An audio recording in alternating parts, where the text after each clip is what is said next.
बाळासाहेबांच्या तमाम शिवसैनिकांना तुमच्या ह्या अनिश गाढवेचा, बाळासाहेबांच्या लहानशा शिवसैनिकाचा आणि शिवसेनेच्या प्रवक्त्याचा मानाचा जय महाराष्ट्र. शिवसैनिकांनो, संसदेचं पावसाळी अधिवेशन चालू आहे. काल ह्या पावसाळी अधिवेशनामध्ये राहुल गांधींना कोर्टाच्या कृपेने का होईना, सुप्रीम कोर्टाच्या कृपेने का होईना बोलण्याची संधी मिळाली. सुप्रीम कोर्टाचे खरं तर आभार मानायला लागतील, कारण ह्या अशा हुकुमशाहीच्या काळामध्ये सुप्रीम कोर्ट हा आमच्यासाठी म्हणजे आम्हा विरोधकांसाठी हा एकमेव आशेचा किरण दिसतोय. ह्या देशाचं संविधान धोक्यात आहे, या देशाची लोकशाही धोक्यात आहे, या देशाची घटना धोक्यात आहे. सारं धोक्यात असताना सध्याच्या सिच्युएशनमध्ये, सध्याच्या परिस्थितीमध्ये सुप्रीम कोर्ट हे एकमेव आशेचा किरण तुम्हा आम्हा विरोधकांसाठी आहे. कारण ज्या प्रकारे प्रत्येक राज्यामध्ये तोडाफोडीचं राजकारण चालू आहे, जोडतोडचं राजकारण चालू आहे, ते पाहता या देशाची लोकशाही काही सुरक्षित हातांमध्ये आहे असं काही मला काही चित्र दिसत नाही. त्याच्यातूनही काल एक चांगला दिवस असा की राहुल गांधी, देशातला सगळ्यात मोठा विरोधी पक्ष काँग्रेसचे नेते राहुल गांधी यांना काल संसदेमध्ये बोलण्याची जी संधी मिळाली, त्या जवळजवळ 30 ते 35 मिनिटांच्या भाषणामध्ये राहुल गांधींनी सगळ्यांचा काय तो समाचार घेतला. राहुल गांधींना एक चांगला पिकअप मिळाला होता हे म्हटलं तरी वावगं ठरू नये. राहुल गांधींनी प्रत्येक विषयात हात घातला, प्रत्येक विषयात, अगदी मणिपूर पासून सगळ्या भारत जोडो पर्यंत, देशात चाललेल्या घटनांपर्यंत सगळ्या विषयांना राहुल गांधींनी हात घातला. आता राहुल गांधींची ते तारीफ करण्यासाठी आपण आलेलो नाही. राहुल गांधी, काँग्रेस यांचं जे चाललंय ते चालून द्यायचं, तो आपला विषय नाही. पण विरोधकांमध्ये काही विषयांच्या बाबतीत एकमत हे कायम असलं पाहिजे. ज्या प्रकारे राहुल गांधींना स्मृती इराणींनी काल काउंटर करण्याचा प्रयत्न केला, ते फ्लाइंग किस वगैरे तुम्ही सारं पाहिलात. संसदेत आता अशा काही घटना घडत चालल्यात ज्याच्यावर रिप्लाय देणं ही चूक झालीय. आणि ज्या घटना खरंच देशामध्ये घडतायत, ज्या खरंच देशामध्ये घडून गेल्यात, म्हणजे मणिपूर सारखे ते धिंडवडे काढले गेले, अब्रूचे धिंडवडे काढले गेले, देशातील महिलांच्या अब्रूचे धिंडवडे काढले गेले, त्याच्यावर बोलणं मात्र चूक नाही. म्हणजे फ्लाइंग किस ही गोष्ट चर्चेचा विषय असू शकतो संसदेमध्ये, पण ते धिंडवडे निघालेले तो चर्चेचा विषय असू शकत नाही. हे आपलं दुर्भाग्य, तुमचं माझं दुर्भाग्य. संसदेमध्ये राहुल गांधींनी काय घ्यायचा तो समाचार घेतला असेल, पण ज्या गोष्टीवर मला आज तुमचं सर्वांचं लक्ष वेधायचंय ती गोष्ट म्हणजे शिवसेनेच्या खासदारांच्या बाबतीत. शिवसेनेचे हाताच्या बोटावर मोजणे इतके खासदार संसदेमध्ये आहेत. 5 खासदार आहेत आपले शिवसेनेचे. मुठभर मावळे म्हटलं तरी त्यांना तो शब्द अगदी चपखल बसतो तिथे. मुठभर मावळे, शिवसेनेचे मुठभर मावळे. होय, शिवसेनेचे 19 खासदार होते, पण सध्या आपले 5 खासदार आहेत आणि ते सगळ्यांना भारी आहेत. अगदी ओमराजे निंबाळकरांचं भाषण तुम्ही ऐकलं असाल, अरविंद सावंत साहेबांचं भाषण ऐकलं असाल, त्या दिवशी विनायक राऊत साहेबांचं भाषण, सगळ्यांची भाषणं अगदी चपखल. विरोधी पक्षांकडनं कशी भाषणं व्हायला हवीत किंवा कसे मुद्दे मांडायला हवेत याचं उदाहरण शिवसेनेच्या खासदारांनी घालून दिलं. काल अरविंद सावंत साहेबांच्या भाषणाला काउंटर देण्यासाठी कोण 1.5 फूट उठलं होतं तुम्हाला सगळ्यांना माहितीये. त्यामुळे कुणी कुणाला उत्तर द्यावं हे देखील आता विचार केला गेला पाहिजे. कुणाच्या प्रश्नाला उत्तर कुणी द्यावं, काल कुणी कशा प्रकारे उत्तर दिली, संबंध देशभर किंवा महाराष्ट्रभर एक चर्चेचा आणि हास्याचा, विनोदाचा विषय बनून राहिलं. ते कॅरेक्टर, कालचं कॅरेक्टर सोडून द्या. मला आज जो विषय तुमच्या सर्वांसमोर घेऊन यायचा आहे शिवसैनिकांनो, खरंच हे सारा प्रकार पाहता ज्या प्रकारे शिवसेनेचा कडवा, कारण देशभरामध्ये शिवसेना हा एक असा पक्ष आहे, हा एकमेव असा पक्ष आहे जो काँग्रेसच्या सोबतीलाच किंवा काँग्रेसच्याही एक पाऊल पुढे म्हटलं तरी चुकीचं ठरू नये तितका विरोध शिवसेना ह्या मोदी सरकारला थेट करते. मोदींना थेट विरोध करण्याची सध्या कुणाची मला दानत किंवा कुवत दिसत नाही सध्याच्या घडीला कुठल्याही पक्षामध्ये. कारण मोदींना विरोध करणं म्हणजे पक्ष संपवून घेणं ही सध्याच्या घडीला लोकांमध्ये घबराहट आहे. त्या पक्ष प्रमुखांमध्ये, जे पक्षांचे प्रमुख असतील किंवा अध्यक्ष असतील, सगळ्यांमध्ये ती एक घबराहट आहे. पण शिवसेना हा एक असा कडवा हिंदुत्ववादी पक्ष ह्या आजच्या घडीला मोदींना अशा प्रकारे काउंटर करतोय. बरं, खासदार असलेला पक्ष आहे हा खासदार असलेला पक्ष आहे. हे छोटे मोठे गल्लीतले पक्ष नाहीयेत, हा खासदार असलेला पक्ष आहे. एनडीएतला सगळ्यात मोठा पक्ष होता भाजपानंतर.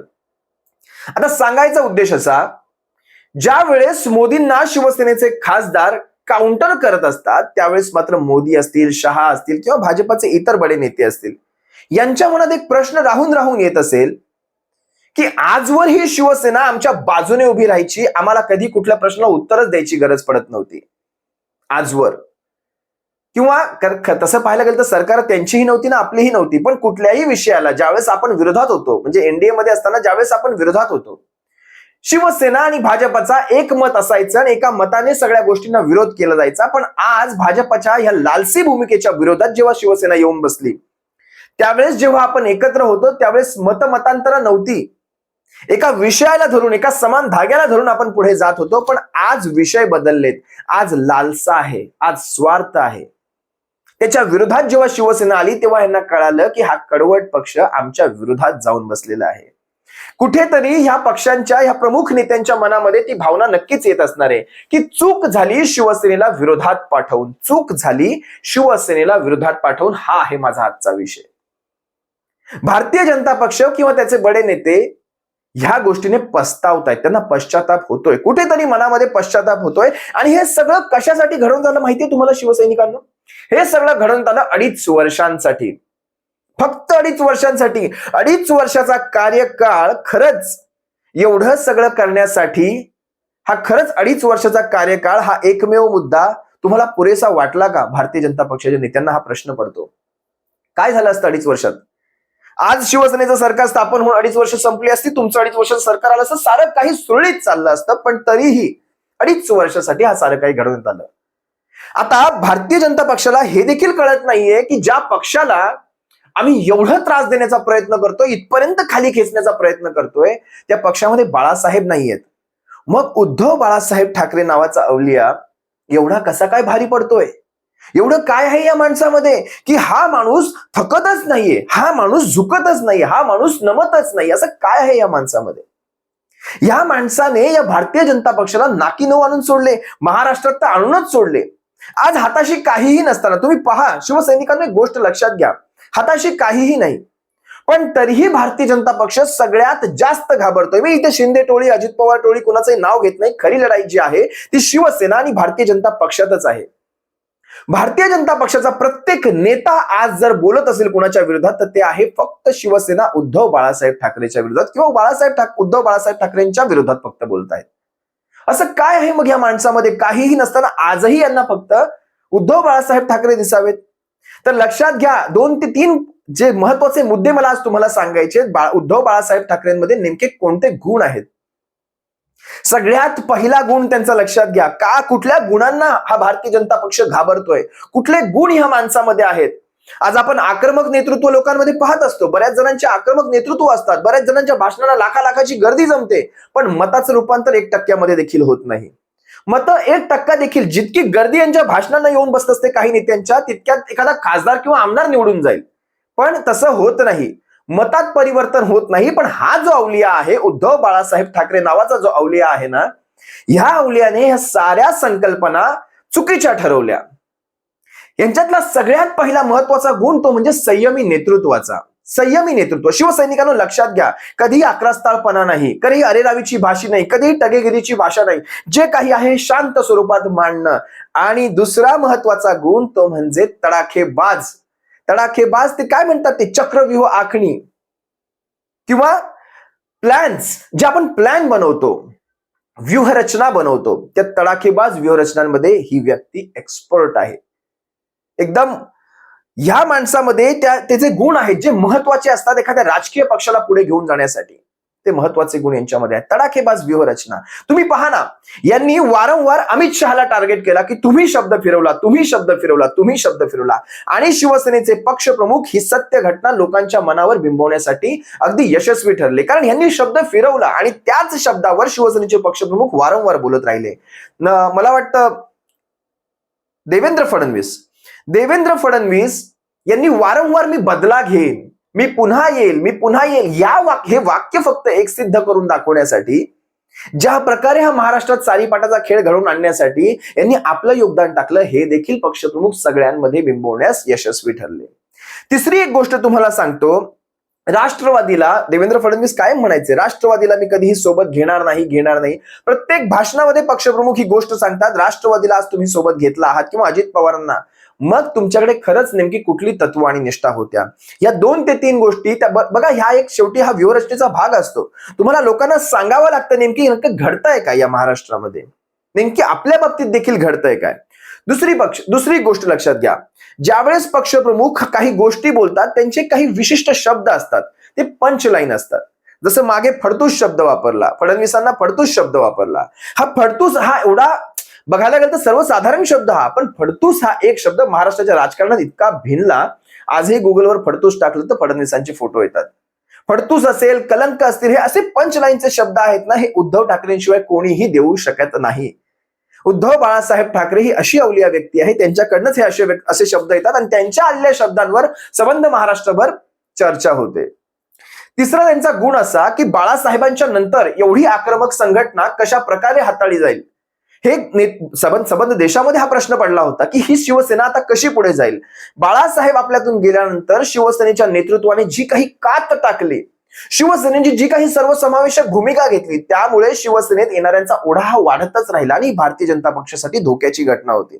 19 ते 20% पुढे शिवसेनेचं मतदान ज्यावेळेस जायला लागलं, त्यावेळेस भारतीय जनता पक्ष समजून गेला की आता ह्या पक्षाचं काही आपल्या समोर, आता आपल्याला ह्या पक्षाला संपवल्याशिवाय आपलं काही खरं नाही. त्यानंतर शिवसेनेच्या विरोधात सारी व्यूह कट कारस्थानं हे 2014 नंतर ह्यांची सुरुवात झाली. त्यांनी 2014ला पाहिला काय प्रकारे शिवसेनेचा झंझावात हा मोदींच्या लाटा सुनाम्यांमध्ये देखील विरोध करू शकतो. 63 आमदार आणणं सोपं नव्हतं. 26 ठिकाणी दुसऱ्या नंबरचे आमदार होते आपले. या अशा वातावरणामध्ये बाळासाहेबांच्या नंतरही शिवसेना अगदी भक्कमपणे पुढे जाते, हे पाहिल्यानंतर भारतीय जनता पक्षाच्या पायाखालची वाळू सरकली. शिवसेना प्रमुखांच्याही काळात आपण, मला वाटतं 95-96च्या काळात जे आपले आमदार सर्वाधिक होते, 74-75 आमदार, त्याच्यानंतर एक एवढ्या 20 ते 25-30 वर्षांनंतर जवळजवळ शिवसेनेचे सर्वाधिक आमदार निवडून आले बाळासाहेब आपल्या हयात नसताना. ही गोष्टही भारतीय जनता पक्षाने हेरली. तुम्हाला त्यांचा पुढचा गुण दाखवतो, ताकद. शिवसेनेची ताकद ही आहे मातोश्रीमध्ये, शिवसेनेची ताकद ही आहे शिवसेना भवनामध्ये, आणि शिवसेनेची ताकद आहे शिवसेनेच्या नेतृत्वामध्ये. शिवसेनेचं नेतृत्व आहे उद्धव बाळासाहेब ठाकरे. ही ताकद भारतीय जनता पक्षाने ओळखली की तुम्ही माणसं फोडून तुम्ही पक्ष घेऊ शकत नाहीत. माणसं नाही फोडू शकत तुम्ही. माणसं फोडल्यानंतर उलट शिवसेना अधिक बळाने वाढते, जास्त वाढते, हे देखील यांनी हेरलं. त्यामुळे एकनाथ शिंदे वगैरे फोडून शिवसेना कुठेही कमजोर झाली नाही. ताकद, शिवसेनेचा जो जीव आहे, तो प्राण आहे, तो आहे मातोश्रीमध्ये. आणि मातोश्री जिथे तिथे शिवसेना. मग नाव कुठलं का असेना, चिन्ह कुठलं का असेना, काही फरक पडत नाही. तशी शिवसेनेची ताकद मुंबई, ठाणे, नवी मुंबई, तुम्ही पाहत असाल, पश्चिम महाराष्ट्र असेल, कोल्हापूर असेल, सातारा, सांगली असेल, किंवा मराठवाड्याचा भाग असेल, खानदेशाचा भाग असेल, या सगळ्या ठिकाणी शिवसेनेची ताकद अफाट आहे. 20% मतदान हे काही सोपं नाहीये. भारतीय जनता पक्ष, अवघ्या महाराष्ट्रभरात पसरलेला भारतीय जनता पक्ष 26% मतदान घेऊन चालतो, जिथे शिवसेनेकडे 20% मतदान हे सोपं नाहीये. हे गट तट टोळ्या वगैरे घेऊन ते मतदान फोडता येणार नाही. दुसरं तुम्हाला सांगतो, रणनीती आखताना शिवसेनेचे पक्ष प्रमुख अशा प्रकारे आखतात ज्याच्यामध्ये सर्वसमावेशक भूमिका आहे. तुम्ही पाहिलं असाल संभाजी ब्रिगेड आपल्या सोबत आली, तुम्ही पाहिलं असाल मराठी मुस्लिम महासंघ आपल्या सोबत आला, तुम्ही पाहिलं असाल वंचित बहुजन आघाडी आपल्या सोबत आली. त्यानंतर मराठा आरक्षणाचे विषय वारंवार पक्षप्रमुखांनी काढले. मराठा आरक्षणात त्यांनी काय सांगितलं, तुम्ही केंद्रामध्ये सत्तेत आहात, राज्यात आहात, आम्ही विरोधात आहोत, आम्ही साथ देतो, तुम्ही करा, एकत्रच काय होऊन जाऊ द्या मराठ्यांना आरक्षण. कोण विरोधात, जर कोणीही विरोधात नसेल तर मग अडतंय कुठे. या अशा प्रकारच्या भूमिका वारंवार पक्षप्रमुखांनी घेतलेल्या आहेत. त्यानंतर तुम्ही पाहिलं असाल, कधी अंगावर जायचं आणि कधी तह करायचे हे देखील पक्षप्रमुखांना चांगलं माहिती आहे. आजची घडी अशी होती, शिवसैनिक आक्रमक होता. या घडीला शिवसैनिक आक्रमक असताना पक्षप्रमुखांनी कुठलाही वाकडा आदेश दिला नाही. लक्षात घ्यावं तुम्ही, कुठलाही वाकडा आदेश नाही. कारण ही वेळ ही अंगावर जाण्याची नाहीये, ही वेळ तहाची, आणि हे पक्षप्रमुखांनी हेरलं. आज ते त्यांची विधानं तुम्ही वारंवार ऐकत असाल, ते म्हणतायत माझ्याकडे देण्यासारखं काही नाही. ते हे नाही म्हणतात अंगावर जा, ते म्हणतात माझ्याकडे देण्यासारखं काहीही नाहीये. अंगावर जा हे वाक्य बोलण्यापेक्षा माझ्याकडे देण्यासारखं काही नाही हे वाक्य शिवसैनिकांना जास्त भावतंय. किंवा तुम्ही माझ्यासोबत काय येताय, कशासाठी येताय, हे वाक्य शिवसैनिकांना जास्त भावतंय. लक्षात घ्यावं शिवसैनिकांनो, या गोष्टीही गरजेच्या असतात. कुठल्या वेळेत काय बोललं गेलं पाहिजे. आज तुम्हाला सांगतो, महाराष्ट्रात ज्या वेळेस शिवसेना एवढा सारा झंझावात तयार करते, भारतीय जनता पक्षाच्या मनात एक गोष्ट मात्र नक्की येते की आमचं कुठेतरी चुकलंय. कारण तुम्ही पहा, त्यांना काय काय करावं लागलं. सगळ्यात जास्त इलेक्शन कमिशन ऑफ इंडियाचा सगळ्यात जास्त नाव खराब होण्याचं कारण या दशकामध्ये सगळीकडे ते महाराष्ट्रात झालं. इलेक्शन कमिशन ऑफ इंडियाचं नाव खराब झालं, सुप्रीम कोर्टावर प्रेशर आणण्याचे आरोप झाले, त्यानंतर ईडी, सीबीआय, इन्कम टॅक्स या सगळ्यांची नावं खराब झाली, फक्त एकट्या महाराष्ट्राच्या राजकारणासाठी, तेही 2.5 वर्षासाठी. त्याच्यानंतर एक केंद्रीय मंत्रीपद फुकट गेले, राज्यसभेची खासदारकी फुकट गेली. म्हणजे केंद्रात एक सूक्ष्म लघुचं जे मंत्रालय दिलंय ना, त्या माणसाला खासदारकी देऊन मंत्रीपद करावं लागलं शिवसेनेवर बोलण्यासाठी 1.5 फुट्यांना. त्यानंतर निवडणुका घेत नाहीयेत. म्हणजे यांची हिंमत बघा ना किती खाली गेली. आज तागायत त्यांची हिंमत होत नाही निवडणुका घेण्यासाठी. दुसरी गोष्ट सांगतो, त्यांना महाराष्ट्रातले 2 प्रमुख पक्ष राष्ट्रवादी काँग्रेस आणि शिवसेनेसारखे मोठे पक्ष, प्रांतिक पक्ष त्यांना फोडावे लागले 2.5 वर्षासाठी. या 2.5 वर्षाचं राजकारण किती नुकसान देऊन गेलं तुम्ही पहा. त्याही पुढे जाऊन सांगतो, सत्तेचा वापर करून, म्हणजे हे पक्ष काय असेच फुटलेले नाहीत, सत्तेचा वापर करून फुटले, पण तरीही काही साध्य होत नाही. त्यामुळे मोदी आणि शहांचे महाराष्ट्रात आजपर्यंत इतक्या वेळा दौरे कधी झाले नव्हते, तेवढे दौरे या एका वर्षात घडले. जवळजवळ 5 ते 6 वेळा मोदींचा दौरा एका वर्षामध्ये होतो, आणि अमित शहांचा त्याच्याही पेक्षा जास्त दौरा होतो. आताही त्यांचा दौरा आहे. म्हणजे विचार करा, एवढं सगळं करून सुद्धा तुम्हाला दौरे घडवावे लागतात या महाराष्ट्रामध्ये. तिथेच तुमचं अपयश साफ साफ कळतं. त्याच्यानंतर तुम्ही संविधानाच्या विरोधात भूमिका घेताय, ही संबंध महाराष्ट्रावर एक भावना लोकांच्या मनात जागी झाली आहे. सर्वाधिक लोकसभेसाठी समन्वयक तुम्हाला महाराष्ट्रात द्यावे लागले, सर्वाधिक. कारण तुम्हाला कळतंय महाराष्ट्रात कडवा विरोध होतोय. जवळजवळ 2 उपमुख्यमंत्री पद जी तुमच्या काळात कधीही असंवैधानिक तुम्ही मानत होतात. उत्तर प्रदेशातच तुमची काय 2-3 उपमुख्यमंत्री पद असायचे. महाराष्ट्राने आजपर्यंत कधी 2 उपमुख्यमंत्री बघितले नव्हते, ते आता बघायला लागले. कदाचित 3रा देखील उपमुख्यमंत्री लवकरच होऊ शकतो. तुम्ही लक्षात घ्या, शिवसेनेच्या पक्षप्रमुखांचं हे यश आहे. हे बाजार व्यवस्थित उठवतात. किरीटचा बाजार उठवला, देवेंद्र फडणवीसाचा बाजार उठवला. तुम्ही पाहिलं असाल, यांना बाजार उठवण्याची कामं सगळ्यात चांगली जमतात. राणेचा बाजार उठवला. त्यामुळे शिवसेनेच्या पक्षप्रमुखांना कुणीही हलक्यात घेऊ नये. आज भारतीय जनता पक्ष पस्तावतोय. कदाचित तुम्हाला उघडपणे बोलून दाखवणार नाहीत, पण एवढा सारा विरोध कशासाठी सहन केला, कशासाठी ही सारी दुश्मनी पत्करली, ती फक्त 2.5 वर्षांसाठी. जास्त काही या विषयावर बोलत नाही. शिवसेना ही आजही तितक्याच ताकदीनिशी आहे. तिची एक ताकद तसूभरही कमी झालेली नाही, काहीही कमी झालेलं नाहीये. शिवसैनिकांनो, निश्चिंत राहा. विजय आपलाच आहे, भविष्यही आपलंच आहे.